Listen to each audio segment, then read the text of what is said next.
Olá a todos e bem-vindos ao primeiro panorama da carteira de 2026. Tivemos uma semana curta. A carteira do investidor do sofá subiu 181, enquanto o SP caiu 1. Agora, se olharmos como terminamos o ano de 2025, subimos 543, enquanto o SP subiu 152. Acredito que 2025 foi um ano de sucesso. Claro, houve momentos em que estávamos bem acima de 50 e poucos por cento, mas novamente não precisamos ser tão gananciosos, certo? E então, como este é o primeiro panorama da carteira do ano, é claro que vamos passar por todos os nomes da carteira. As posições fora dela, as operações com opções também, então teremos uma semana empolgante pela frente com CS. Sophie vai divulgar os resultados em uma sexta-feira de manhã, dia 30 de janeiro. Ok, bem estranho. E então vamos abordar, claro, toda a situação do petróleo na Venezuela. Mas eu já quero deixar claro agora que de forma alguma sou um especialista.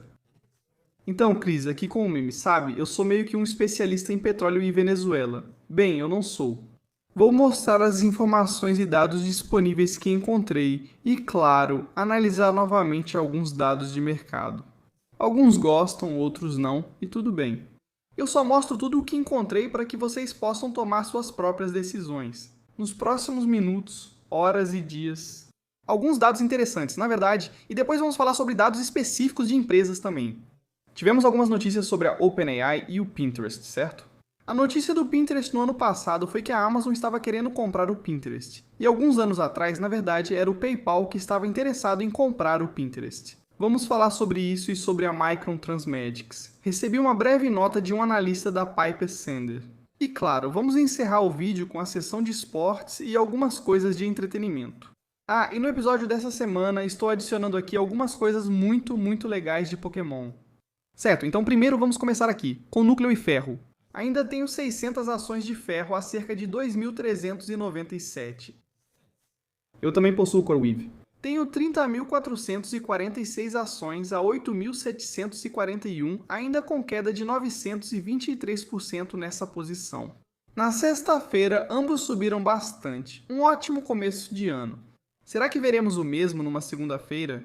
Ainda precisamos ver, pois acredito que será uma semana bastante volátil. Sobre o PayPal, como você sabe, fiz uma reestruturação lá. Tem o preço de exercício de 65 para junho de 2026 e de 70 para janeiro de 2027. E sim, ambos já estão com uma queda de 14, 13% agora. Porque adivinha só, PayPal não se movimenta em 24 dias. Nós teremos a próxima reunião do Fed. As chances de corte de 25 pontos base são de 172%. Quanto às probabilidades de uma paralisação do governo, bem, essas são as probabilidades. Os mercados de apostas em previsões estão em 25 e vem caindo, tudo bem. Na carteira, Sophie segue em primeiro, Alphabet em segundo e Rocket Lab voltou ao terceiro lugar. Porque, bem, essa ação simplesmente continua subindo. E Nebius, perto do final do ano, recuou um pouco. Apesar de estar quase em 90, continua em quarto lugar. Porém, acredito que as posições 3 e 4 ainda vão oscilar muito. Tenho problema com a SoFi como número 1 com 147% nenhum. Eu nem tenho problema em adicionar a SoFi hoje. Se eu fosse acrescentar algo, tudo bem. O mesmo com a Alphabet. Acho que a Alphabet é uma compra óbvia hoje? Não, uma compra gritante. Foi há 7, 8 meses ou algo assim, em 2025, antes de começar a subir bem rapidamente. Agora, eu realmente acho que a Alphabet é para manter, especialmente para mim. Depois temos a Rocket Lab. Essa eu não mexo. Acho que 2026 vai ser um ano bem empolgante, especialmente com o Neutron, e espero que a gente consiga mais informações sobre a Golden Dome. Sobre o Nebulous, fiz um vídeo sobre isso no sábado, então confere lá depois. É isso. A AMD para mim agora também está em espera, mas talvez eu compre mais se aparecerem boas oportunidades. A AMD, claro, vai se apresentar na CS, assim como a Nvidia e várias outras empresas por aí. Eu acredito que todas as neoclouds, ou pelo menos pelo que eu vi, Nebulous e CoreWeave, também vão estar lá. Eu devia ter estado na CS. Na verdade, eu fui convidado para a palestra principal. Bem, a palestra principal, a do Jensen, o discurso ou a apresentação da Nvidia. Mas as passagens aéreas estão caras, afinal, quem viaja na primeira semana de janeiro? É realmente muito caro, acho que teremos que assistir pela transmissão. Mas também temos o PayPal. o PayPal também vai se apresentar lá. Eles vão falar especificamente sobre publicidade. Então eu espero que a gente consiga muito mais informações na próxima semana do que tivemos nos últimos meses. Então fique ligado nisso, porque isso pode finalmente movimentar as ações. Então, em sexto lugar, eu tenho o local. Eu ainda vejo isso como uma ação barata e de alto crescimento. Estou muito satisfeito com a minha alocação. Eu poderia adicionar mais? Definitivamente é uma possibilidade. Em seguida, temos o 7, Micron. Como pode ver, estou com quase 250 de lucro. Eu já realizei lucros com a Micron. E agora eu realmente acho que estou confortável com o que eu possuo e estou deixando rolar. Se isso continuar subindo para 400 ou 500 nos próximos meses, aí sim vou dizer, sabe de uma coisa?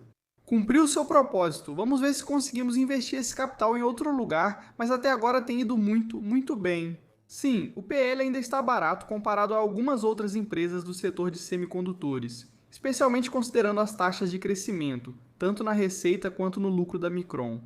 Mas novamente, sim, está barato. Porque sempre foi assim esse papel de memória, um papel cíclico, então o mercado nunca realmente atribuiu um múltiplo alto para ela. Mas a tese, por que compramos isso? Por que compramos Micron há cerca de 12 meses? Bem, porque eu achei que o ciclo iria durar muito mais tempo. E o topo vai ser muito mais alto do que antes.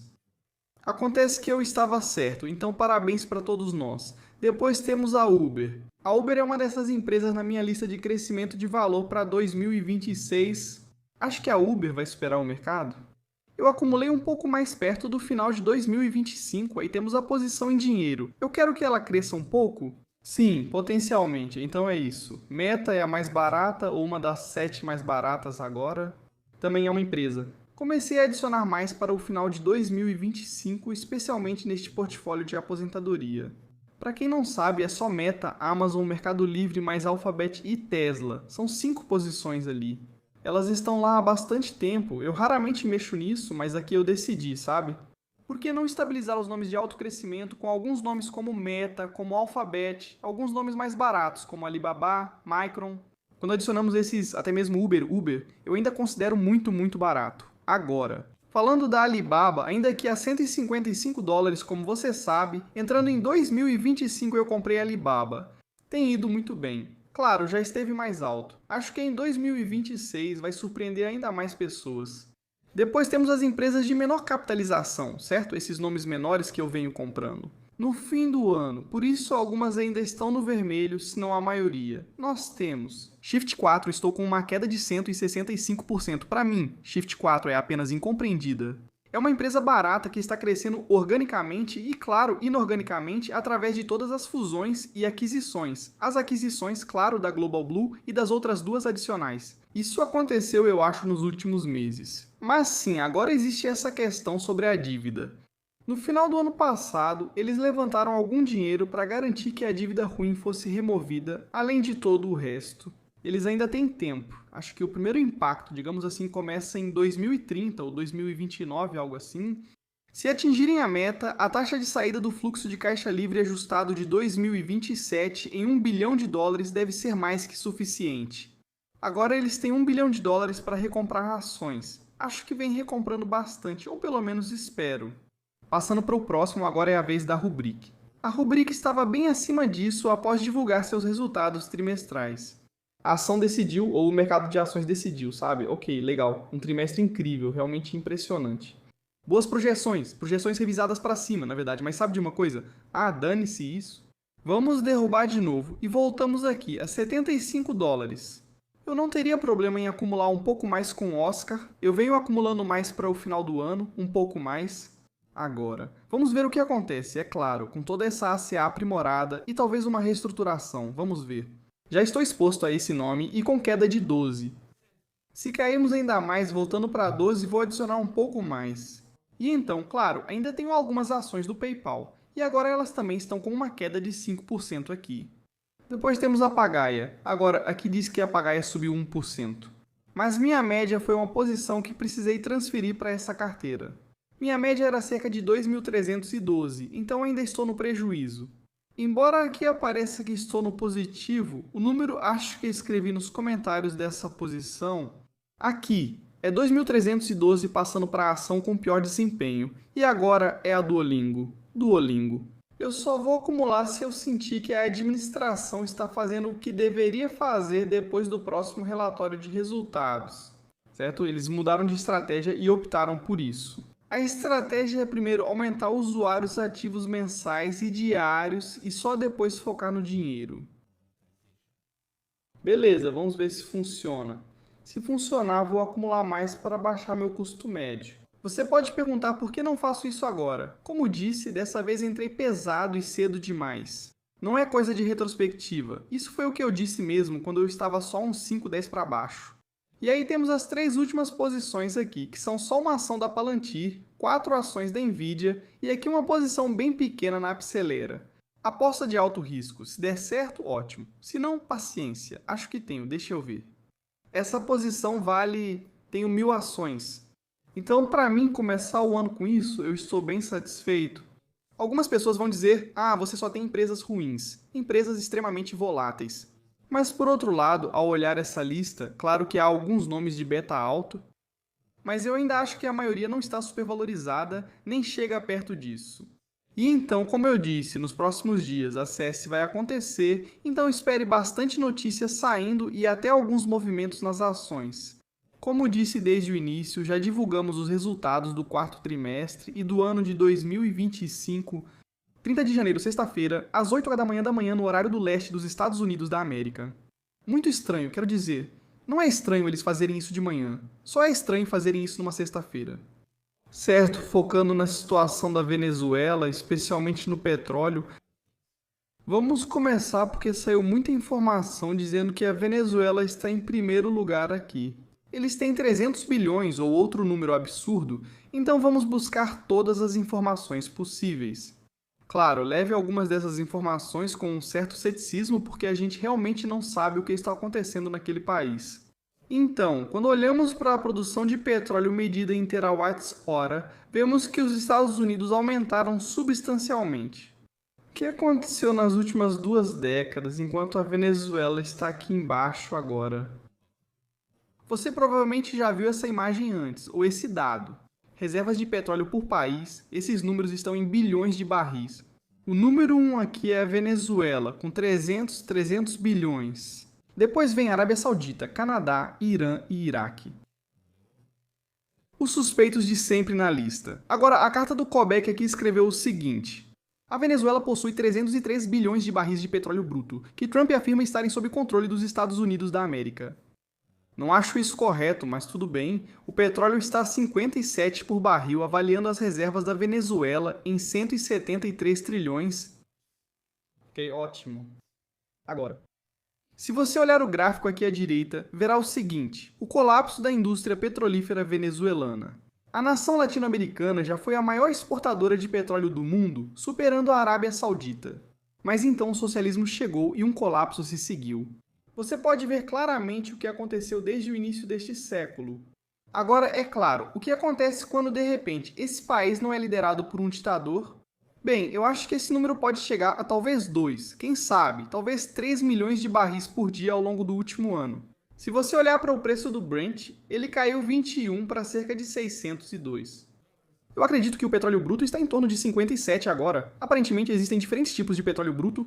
Aqui à esquerda você tem o tipo mais pesado, o sour, e à direita você tem o mais doce, o petróleo bruto mais leve, do qual os Estados Unidos da América têm muito, o mais pesado, o sour. Bem aqui à esquerda é o que você encontra na Venezuela, e como você pode ver aqui, os Estados Unidos da América são muito dependentes do petróleo bruto pesado, e essa dependência vem crescendo nas últimas 2 décadas, mais ou menos.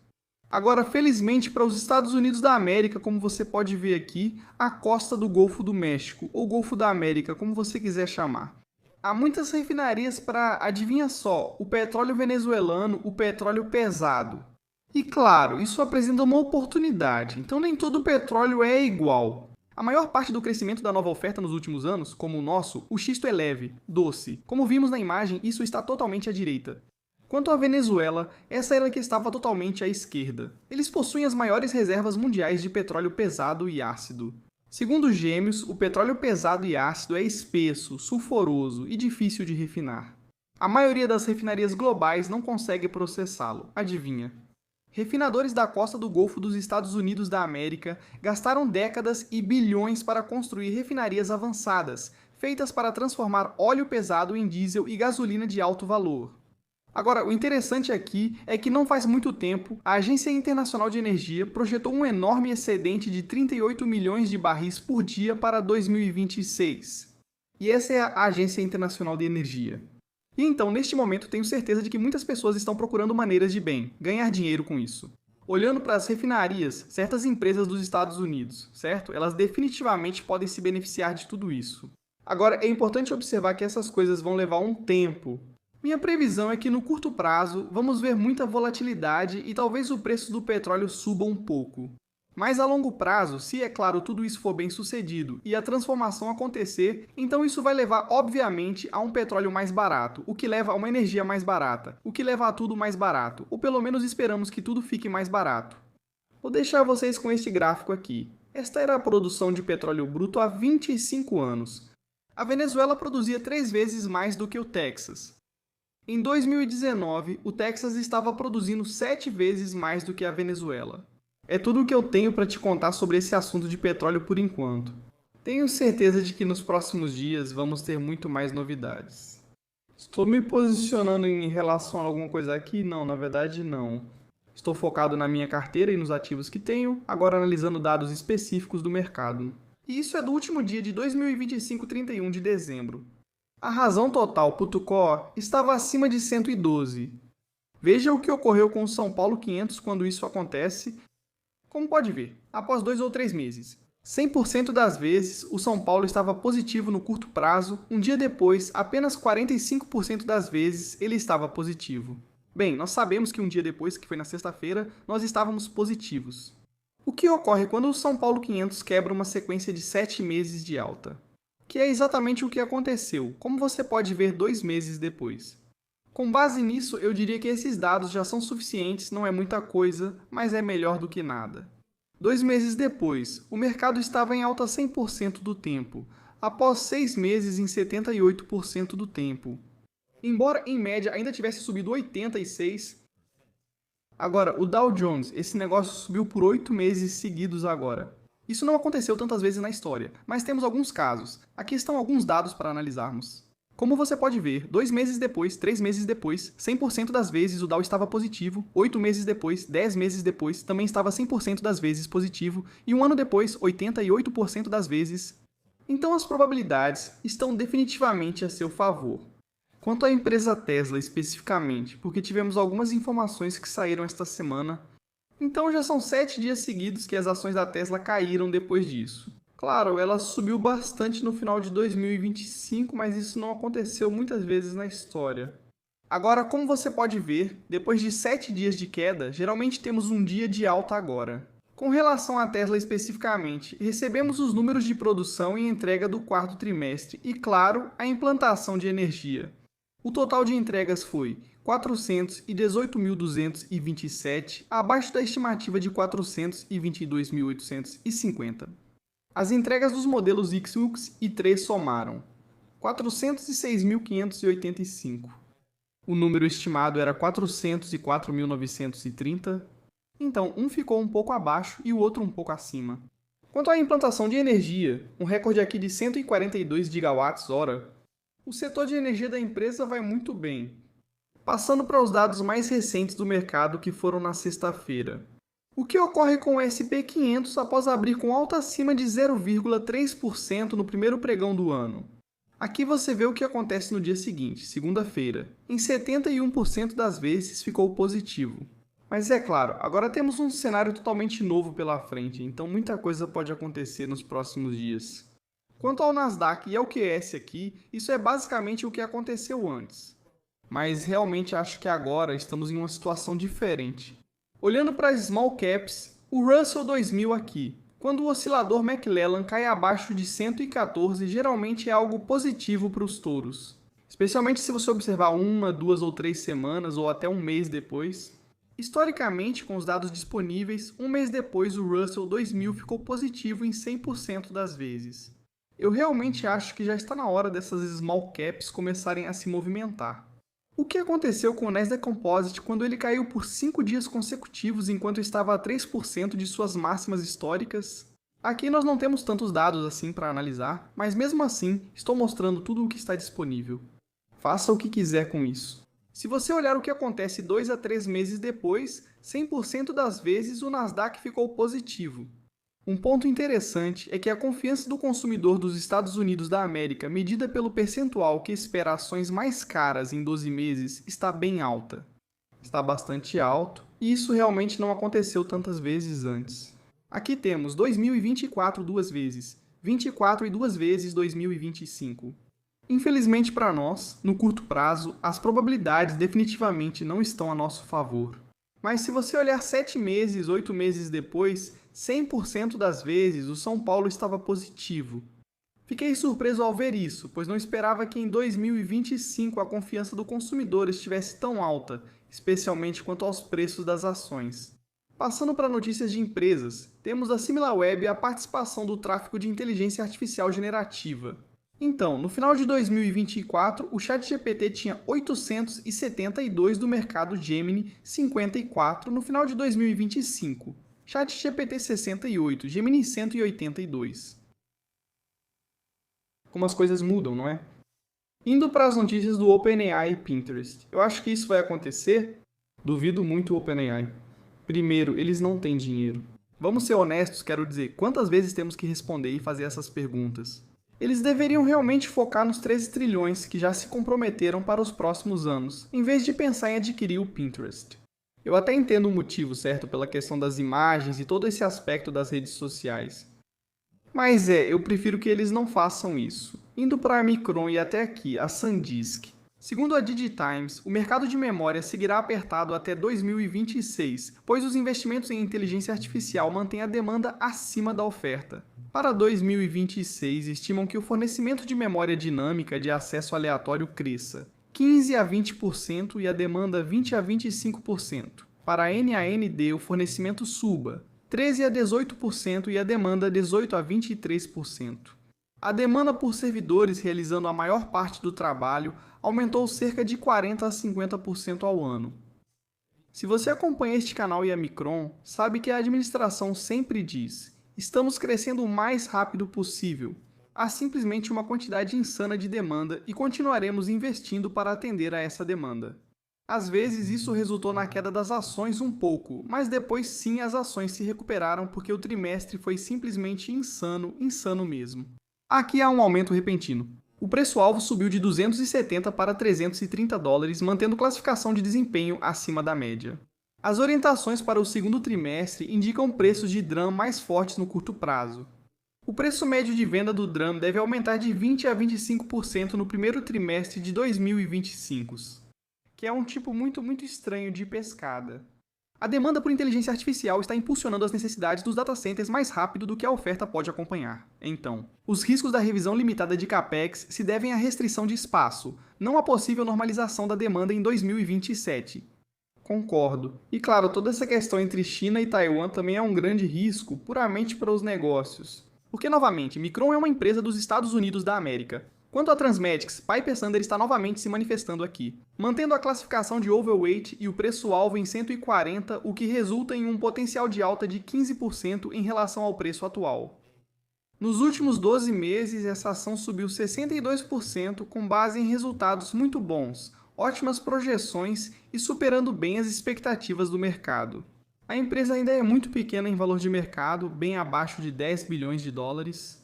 E o Chief Executive Officer também comprou algumas ações para mostrar sua confiança no negócio. Os principais destaques aqui são que os transplantes de fígado aumentaram 42% de um trimestre para o outro. O crescimento das vendas de produtos no quarto trimestre é de 10% e considerado alcançável. Voos de dezembro caíram em relação ao mês anterior, mas subiram 13% no trimestre. Eles veem a receita de serviços com risco moderado e potencial de alta. Indo para a seção de esportes, antes de tudo, um grande anúncio. Revivi o canal de esportes antes, incluindo a seção com sotaque francês. Agora é só futebol de sofá. O link estará na descrição e no comentário fixado se você gosta de esportes. Claro, há muito foco no Chelsea, mas vou tentar cobrir outros times e esportes também. Se curtir, demonstre seu apoio ao pessoal do futebol de sofá, beleza? Foi uma semana bastante agitada, para ser sincero. Arsenal venceu em Bournemouth, que jogo incrível. Declan Rice joga muito. Eu realmente acho que o Arsenal infelizmente vai ganhar o campeonato nesta temporada, mas como é o Arsenal, você nunca pode ter 100% de certeza. Então, falando em amarelões, tivemos o Tottenham empatando com o Sunderland em 1-1 e depois tivemos um grande jogo. Bem, historicamente tem sido um grande jogo. Leeds contra Manchester United. Agora, eu sei que alguns de vocês são torcedores do Manchester United. Eu sou jogador do Manchester United. Esse foi um jogo absurdo, eu acho. Acho que o Amorim colocou uns 9 defensores, ou pelo menos jogadores defensivos. Vão dizer que não, tem jogadores de ataque. Bom, ok. Azar o seu, talvez deveria ter comprado alguns, né? Alguns estão machucados. Mas, de novo, isso foi um pouco ridículo. Quanto ao Chelsea, o meu Chelsea, claro, acabou entre Enzo Maresca e o clube. Ridículo, ridículo. Mas, de novo, acho que já via isso vindo de longe. Maresca não é um cara que só diz sim, não é um bajulador. Ele é um cara com visão. No futebol, os donos, especialmente Igbali e os diretores esportivos, são completos idiotas e palhaços. Como controlam o clube, não vão se sabotar. Parece que o cara de Estrasburgo que a Bluco também possui vai comandar o Chelsea. Boa sorte para ele, boa sorte para nós. E acontece que nem precisamos de um técnico para jogar bem em grandes jogos. Jogamos contra o Manchester City lá em Manchester e, bem, terminou. 1-1, porque o meu camarada aqui, Enzo Fernandes, marcou no 94º minuto. Fraudiola, você é ruim então. O maior choque de 2026 é esse. O Wolverhampton finalmente venceu uma partida de futebol por 3-0 contra o West Ham, que está sendo treinado e comandado pelo ex-técnico do Wolverhampton. Então, parabéns para eles. Eles conseguiram somar 100 pontos a mais em um jogo do que tinham conseguido nos últimos 19 jogos. Bravo. Quanto ao Liverpool, eles acharam que tinham vencido o jogo contra o Fulham, mas eu realmente acho que tivemos o gol da temporada aqui. Harrison Reed marcou um golaço aqui, um golaço absoluto, 2-2 contra o Fulham, Liverpool. Indo para o Benfica, temos aqui o especial, e ainda é o especial para mim. José Mourinho no Benfica, 11 jogos invicto, grande jogo chegando na próxima quarta-feira. Acho que é semifinal contra o Braga. Desejo tudo de melhor para ele e é isso para a seção de esportes. Por enquanto teremos o Aberto da Austrália no fim de janeiro e estou animado. Então, é o meu Grand Slam favorito. Uma dica de entretenimento. Se você ainda não assistiu Marty Supreme, acho que é um dos melhores filmes que saíram em 2025, sim. Eu tive que me esforçar para assistir. Filme muito bom mesmo, eu gostei. É no estilo de Joias Brutas e esse tipo de coisa, e agora que eu penso, acho que os diretores são irmãos. Então, sobre Stranger Things, essa série já terminou, não vou dar spoiler para quem ainda não assistiu. Por outro lado, se ainda não assistiu, talvez não seja fã da série. O final teve cerca de 2 horas de duração, se compararmos com outras grandes séries por aí que estragaram o final ou erraram no desfecho. Não acho que seja tão ruim quanto Game of Thrones. Nada vai superar isso. Game of Thrones ainda é, pra mim, a melhor série de todos os tempos, mas conseguiram estragar. Inacreditável. Eu achei que foi ok. Acho que muitos dos personagens já não deveriam estar vivos na série. Com certeza para a temporada final, mas não para o episódio final. Achei que tudo ficou estranho. No final, nada fazia sentido se você pensar bem. Mas, eu não ficaria surpreso se a gente tivesse tipo 3 spin-offs. E por último, isso é para os fãs de Pokémon e colecionadores, talvez não só de Pokémon, talvez de esportes ou outras coisas também. Outros TCGs. Primeiro, para quem não sabe, o valor das cartas colecionáveis subiu. Nos últimos 20 anos, se você olhar para Pokémon, ele superou o SP500 facilmente, superou o futebol americano, basquete, beisebol também com facilidade. Especialmente nos últimos 2 anos foi quando vimos um aumento enorme no valor. Agora, eu sei disso pessoalmente, e a dúvida é, abro ou deixo lacrado? Alguns podem conhecer como monstro de bolso. Infelizmente, eu nunca mantive lacrado, porque se eu tivesse mantido muitos dos meus produtos lacrados, minha coleção valeria muito, mas muito mais. Além disso, eu vendi alguns gorilas hoje por um preço muito baixo. 2 anos, ou talvez uns 3 anos atrás.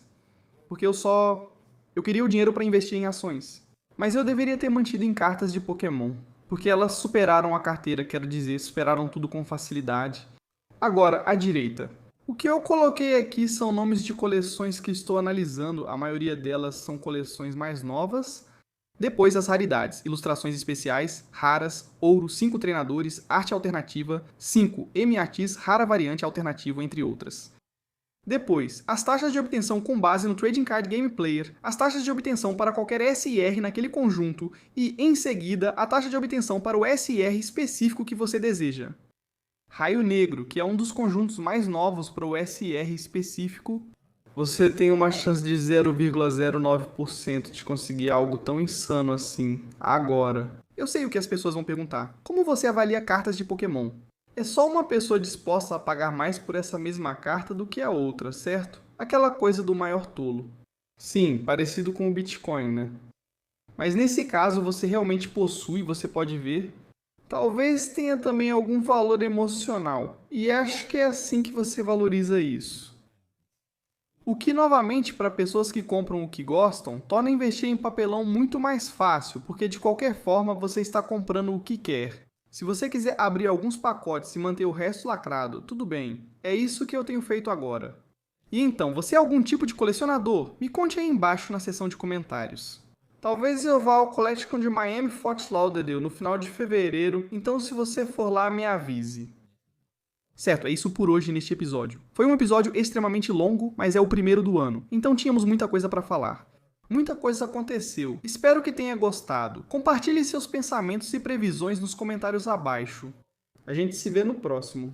E claro, obrigado a todos os novos membros do canal e especialmente ao Ariel por se tornar um membro do canal. Depois de perder a aposta da AMD, muito respeito. Nos vemos no próximo vídeo. Tchau.